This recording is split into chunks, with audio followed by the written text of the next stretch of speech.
Toulouse attendra. Toulouse attendra. C'est parti. Arthur ? Donc ouais, pas de Brace Cola, des journalistes en place. Ce matin, des ballons Ligue des Champions. C'est ça les grands matchs de Ligue des Champions. L'ambiance monte.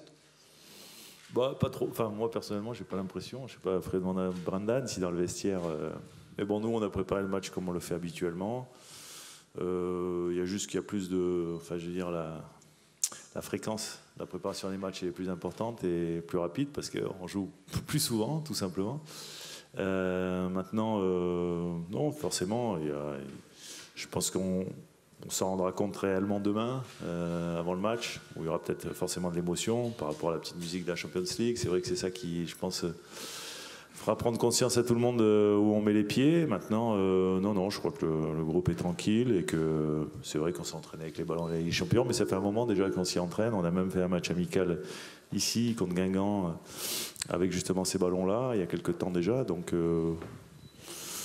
rien de spécial, non, rien de particulier autrement. Rien de particulier, Eric, mais c'est quand même la Ligue des Champions en termes de jeu. Tout le monde dit que c'est le summum, évidemment.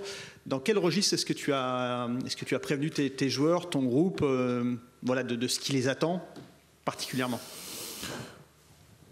Ouais, on en parle depuis le début de la saison, en se disant que de toute façon cette année sera une saison certainement difficile pour nous parce qu'on va être confronté à des choses qu'on n'a pas l'habitude. Alors effectivement, jouer dans une compétition où les plus grands joueurs du monde ont envie de performer, une compétition que tous les grands joueurs, tous les grands clubs ont envie de gagner. Et on voit que chez nous, il y a un très grand club qui court encore après cette compétition, donc c'est pas facile. Il est évident que pour nous d'être là, c'est quelque chose d'assez extraordinaire, qui n'était pas du tout programmé, vous pouvez l'imaginer. Mais en même temps, comme je dis souvent, on l'a mérité et maintenant il faut qu'on en profite. Il faut que justement on soit capable de se montrer à la hauteur et que sans avoir de pression particulière, parce que nous on a tout à gagner dans cette compétition-là. Et c'est vrai que quelque part, ce que j'ai envie, c'est que les joueurs se l'approprient. Et envie de performer. On sait que la performance découle souvent de résultats. Il ne faut pas non plus oublier le nouveau format. C'est une compétition de longue haleine avec un mini-championnat, avec des points à marquer. Ce n'est pas des confrontations directes où il y a des éliminations aujourd'hui. Donc tout ça, c'est à intégrer. Et c'est vrai que je pense que les joueurs... Et c'est pareil, il faudra demander à mon capitaine, mais je pense que les joueurs ont bien intégré ça. Après, bien sûr qu'il y a la vérité du terrain, et là, on espère qu'on sera effectivement à la hauteur.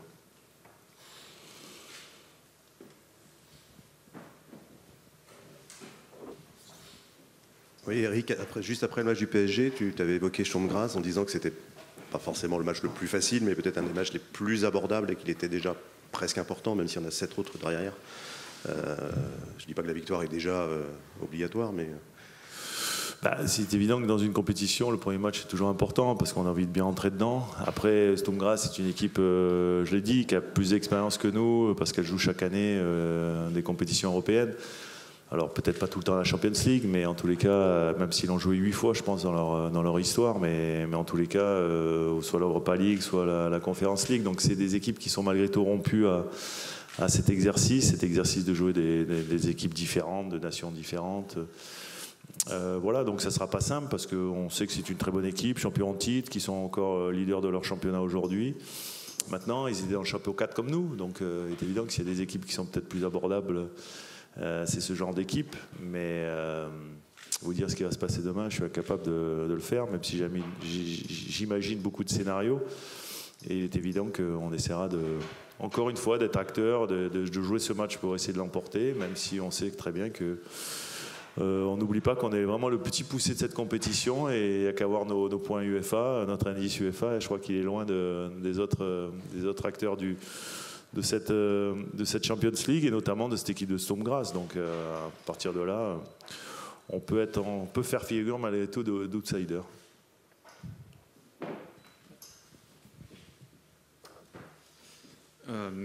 Est-ce que tu penses que le match arrive peut-être un peu tôt dans votre saison ? Vous avez eu un recrutement qui s'était terminé assez tard. On peut se dire que peut-être dans 3-4 semaines, les joueurs arrivés seront plus intégrés. Est-ce que à ton coup, ça arrive ? On n'a pas le choix évidemment, mais est-ce qu'à ton coup, ça arrive un peu tôt ? On a fait une demande de pouvoir jouer un peu plus tard, mais on nous a refusé, je ne sais pas pourquoi. Mais, non, mais c'est vrai que tu as raison de le dire. Il y a beaucoup de joueurs qui sont arrivés sur la fin du mercato, même dans la dernière journée où on a eu 5 joueurs qui ont signé. Donc il est évident qu'aujourd'hui, notre travail, c'est d'essayer de ramener tout le monde un petit peu au même niveau, j'allais dire déjà, de préparation athlétique et d'intégrer un peu tous ces nouveaux joueurs. Mais je pense que ça va se faire assez rapidement et aujourd'hui, on n'a pas d'excuses à trouver. Je crois que les 11 joueurs qui vont démarrer et les 5 qui rentreront certainement en jeu seront compétitifs et on essaiera avec nos armes de pouvoir poser des problèmes à cette équipe de Sturm Graz. Ah, attention. Je parle pas loin. Non, moi non plus. En italien, en espagnol, en anglais, un peu, mais... Ok. Ja, guten Abend, Philipp Pottanina von Sky Sport Austria. Hier bin ich, ja. Ich hätte eine Frage bezüglich des Gegners Sturm Graz. Wie schätzen Sie diese Mannschaft ein? Was glauben Sie, welche Stärken, welche Schwächen hat dieses Team? Auf was muss sich Stade Brest morgen gefasst machen? Wo sind die Gefahren, wo sind auch die Chancen vielleicht für Ihr Team? On s'attend à un match très difficile.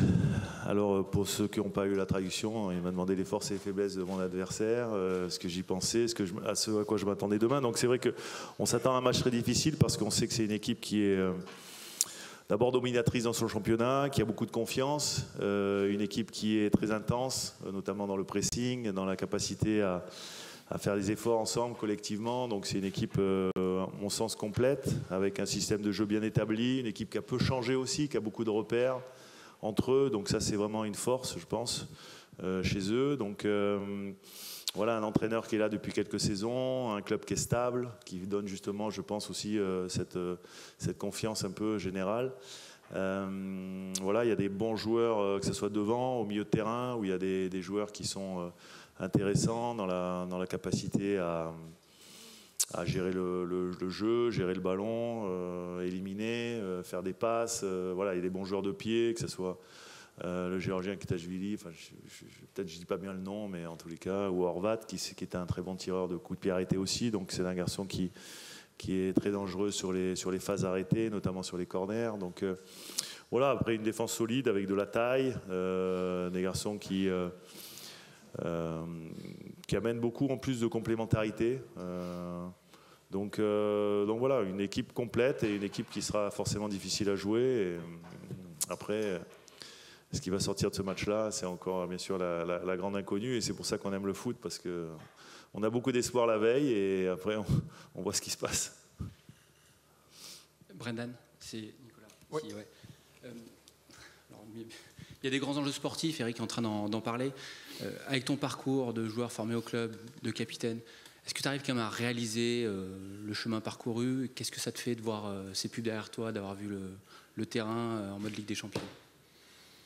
Oui, on réalise, je réalise. Alors c'est vrai qu'il y aura une étape supplémentaire encore demain quand on va venir reconnaître le stade, quand on va s'échauffer, quand réellement la musique de la Ligue des Champions va se mettre à résonner dans le stade. L'étape supplémentaire sera passée, mais oui, on réalise pour l'instant, mais c'est vrai qu'on est plutôt tranquille dans le groupe. Je rebondis sur la première question, où pour l'instant on prépare le match, alors pas comme d'habitude on va dire, mais ça reste relativement simple, relativement simple on va dire. Ça suffit, relativement calme. Le groupe est serein, mais on a hâte à demain. C'est dur de se laisser un peu profiter de ça? Ben non, pas forcément, parce qu'on peut apprécier les choses, mais en restant calme et focus. Et ça fait partie aussi de mon caractère d'être assez calme. Donc je le prends comme ça vient, mais je suis très content de voir cette nouvelle facette du football. C'est quasiment un nouveau monde pour moi et pour beaucoup de joueurs, mais on le prend très sereinement. Eric, ce matin, Romain Del Castillo avait été absent au début de l'entraînement, au moins quand nous étions là. Est-ce qu'il postule pour demain? Est-ce qu'il est dans le groupe? Et sinon, est-ce que tu peux nous dire à peu près comment toi tu envisages de jouer? Si tu penses rester sur le même système, un système classique, ou sans nous dévoiler évidemment ton équipe? Un peu en même temps, sans dévoiler, mais en disant un peu. Non, aujourd'hui, tout est ouvert. C'est vrai que les 23 joueurs qui sont... 24 joueurs, 24 joueurs, non, 24 joueurs, je crois, qui sont effectivement dans le groupe postulent à jouer, quoi qu'il arrive. Après, il y a des choix qui seront faits. Maintenant, oui, on a aussi, nous, une identité de jeu, avec une manière de jouer. Compliqué de faire des choses complètement différentes. Maintenant, après, il peut toujours y avoir des petites différences sur l'animation off, l'animation def, et puis après c'est vrai qu'aussi il sera important de pouvoir poser des problèmes à l'adversaire par rapport à leur système de jeu également. Donc voilà, c'est des choses que l'on a travaillé, c'est des choses dont on va encore parler demain dans la préparation du match. On va avoir une longue journée parce qu'on joue rarement à 21h, donc c'est vrai que c'est aussi quelque chose à appréhender. Donc voilà, il y aura certainement une séance vidéo avant la causerie et puis avant de dévoiler l'équipe qui va démarrer. Mais c'est vrai que pour l'instant, il y a encore beaucoup de choses à faire. J'ai dit postule comme les 23 autres. Eric, c'est un peu un paradoxe de se dire on joue à domicile avec notre public, mais sur un terrain qui pourrait être celui d'un adversaire. Qu'est-ce que ça change? Où est-ce que la balance peut peser? C'est sûr qu'on aurait préféré jouer à domicile, mais je crois que Sturm Graz va pas jouer à domicile non plus, je crois. Je crois qu'ils vont jouer dans notre stade. Je ne sais pas s'il a la traduction, mais en tous les cas, je crois que c'est le cas aussi. Donc c'est la problématique de ces clubs qui sont peut-être pas dimensionnés pour cette compétition et qui doivent trouver des alternatives. Donc c'est sûr qu'on aurait préféré jouer chez nous, c'est sûr qu'on a plus de repères, c'est sûr que c'est surtout à nos supporters et les gens qui aiment le Stade brestois à qui on pense, parce que c'est vrai que tout aurait été beaucoup plus simple de pouvoir recevoir à Le Blé. Maintenant, il faut faire... comme je l'ai dit, comme c'est une compétition assez facile pour nous, on préfère jouer les 8 matchs à l'extérieur du coup, parce qu'on trouve qu'au moins ça donne un peu d'équité à la compétition, quoi. Brendan, il y a un peu moins de 10 ans, quasiment 10 ans, tu étais prêté à Épinal, en national. Aujourd'hui, j'imagine qu'à ce moment-là, tu n'imaginais pas être à ce pupitre aujourd'hui. Et est-ce que tu penses à ce parcours, à ce moment où il y a 10 ans où tu étais, quoi? Oui, je sais où j'étais il y a 10 ans. J'étais en prêt à Épinal. Je faisais une heure de voiture le matin pour aller m'entraîner parce que j'habitais à Nancy. Donc oui, je sais d'où je viens. Alors l'heure n'est pas au compte non plus à regarder derrière moi parce que j'ai 29 ans, donc j'en ai encore un peu sous la pédale, j'espère. Mais c'est vrai que mon début de carrière n'était pas voué à peut-être avoir un futur comme ça. C'est pour ça qu'il faut savoir profiter de ces moments. Mais profiter de ces moments, c'est aussi savoir qu'il faut être performant dans ces matchs-là pour profiter. Donc je vais tout faire pour profiter au maximum en étant performant.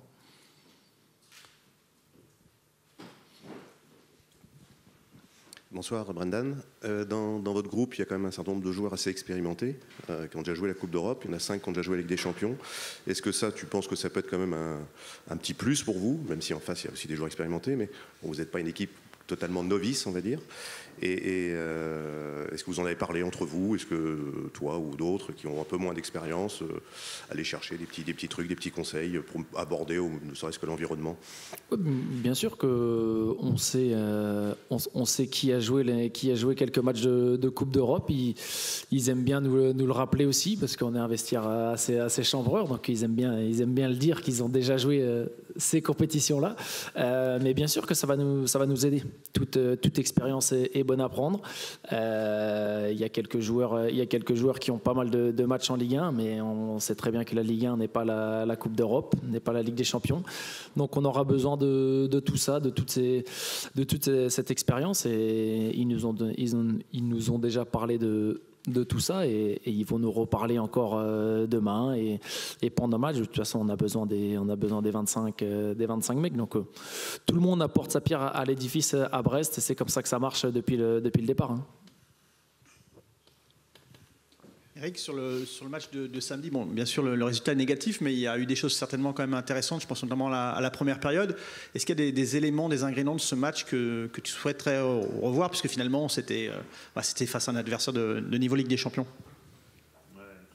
Très très bonne équipe de Paris, que je trouve encore plus complète, qui est beaucoup plus difficile à jouer, à mon sens, et que j'ai trouvé très en forme, en fait, même athlétiquement, parce qu'ils ont repris bien après les autres.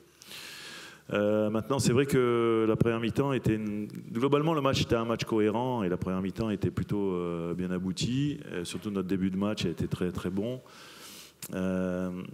C'est vrai que j'en ai parlé un peu aux joueurs. C'était dommage de gâcher un peu cette première période en subissant cette égalisation pratiquement dans les 3-4 dernières minutes de cette première période, où c'est pour moi des moments clés de match où il faut justement être encore plus concentré et prendre le moins de risques possible. Et c'est vrai que ce but-là, il est malheureux parce qu'on récupère 2 fois le ballon et on le repère 2 fois sur du contre-pressing qu'on avait bien identifié de Paris. On sait qu'on va subir également ça face à cette équipe de Sturm Graz qui est beaucoup dans le pressing, dans le contre-pressing, dans la volonté d'avancer sur l'adversaire. Donc j'espère en tous les cas que ça va nous apprendre et nous servir de leçon pour la suite, et notamment sur le deuxième but qu'on a encaissé, qui est un enchaînement après avec le troisième, où effectivement c'est le genre de choses qu'il ne faut pas, j'allais dire, reproduire, parce que c'était certainement des choses qu'on pouvait éviter. On en a parlé ensemble, mais bon, voilà, en tous les cas, c'est évident que ce match de Paris était un match compliqué, difficile, et en tous les cas, ça nous a certainement mis dans le bain pour la suite, en tous les cas, et pour ce match de demain.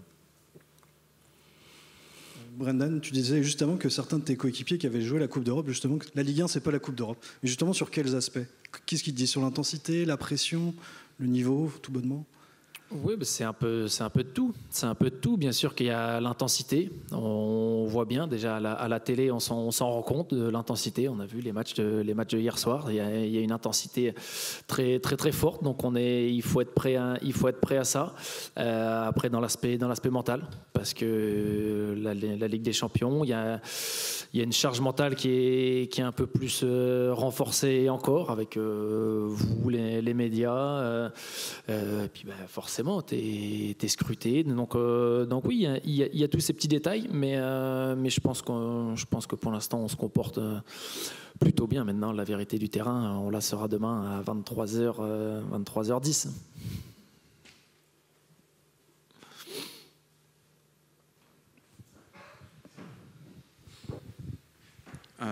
Tu avais dit avant la saison que l'importance d'avoir un effectif plus étoffé pour pouvoir notamment faire des rotations, vu le rythme des matchs, tout le monde ne pourra pas jouer tous les matchs.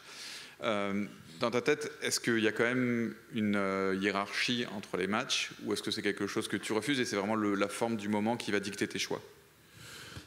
Non, je pense sincèrement qu'il y a une hiérarchie qui s'est établie parce qu'il y a des joueurs qui ont participé à ce qu'on soit aujourd'hui là. C'est aussi une récompense pour eux.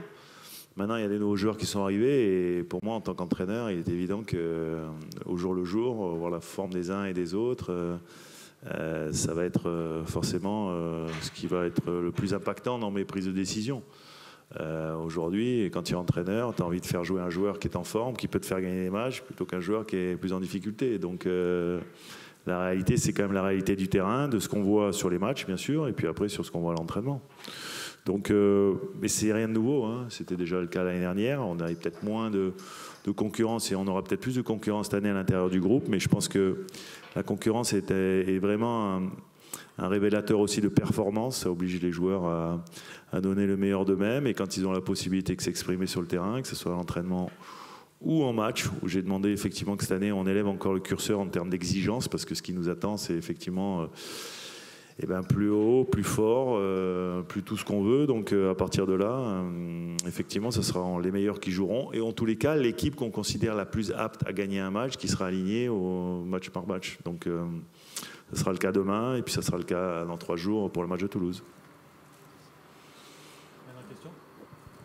Vous parliez tous les deux de l'aspect de l'intensité et de l'aspect athlétique de l'équipe de Sturm Graz. Comment on répond à ça justement? Est-ce qu'on en tient compte dans ses choix ou dans sa stratégie?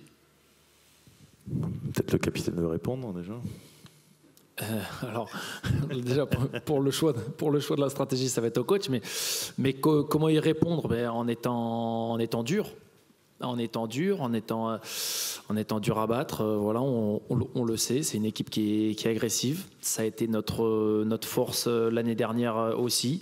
Peut-être un peu moins sur ce début de saison-là, mais on a envie d'augmenter justement ce curseur. Et on sait que ça va être un combat très très fort, donc on est prêt à répondre à ce genre d'adversité. Les qualités de Sturm Graz, c'était un peu les nôtres aussi la saison dernière, et c'est vrai que c'est un peu l'ADN de notre équipe, et ce qui a fait aussi notre force, c'est-à-dire notre force, c'était pas forcément des individualités, mais c'était un groupe, c'était une équipe, c'était jouer comme une véritable équipe. Et on banalise souvent un petit peu le fait de dire jouer en équipe, mais c'est réellement ça. Donc oui, on était capable de mettre de l'intensité, on nous a beaucoup... j'allais dire, féliciter notamment par rapport à ça, au fait qu'on était capable de pouvoir être une équipe intense, une équipe qui était capable d'avancer sur l'adversaire. Donc demain, ça va être un vrai match de boxe à ce niveau-là, parce que je pense que Sturm Graz a aussi ces qualités-là. Donc, et un match, c'est toujours un rapport de force. Donc on verra effectivement qui sera capable de le remporter. Merci à tous. On s'arrête là.